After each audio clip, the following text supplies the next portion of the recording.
互少年人会当去无同的工课场来体验，效果是拢袂歹。今年教育部佮地方政府佮原民会合作，要提供愈侪机会，互学生囡仔会当去实习。为少学生休热会去实习，也是做线工仔赚寡所费，也累积工作经验。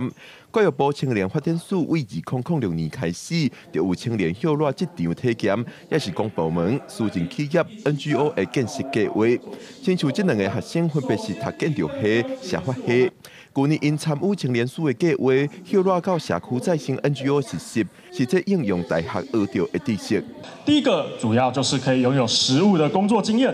好，再来呢，我们也可以拓展社区营造人脉，并且了解地方产业还有社区发展。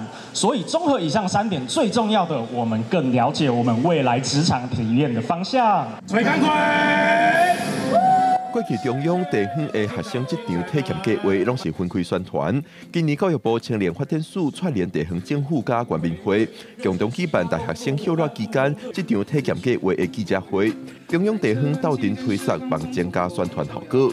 不管是在中央各部会、我们各县市政府以及我们的相关部会、我们的原民会等等，我们其实都有提供非常多的一个机会给我们青年朋友。那重点就是在于说，这样的一个机会到底在哪里呢？很重要的就是我们透过今天的记者会，也希望这些讯息让大家可以知道。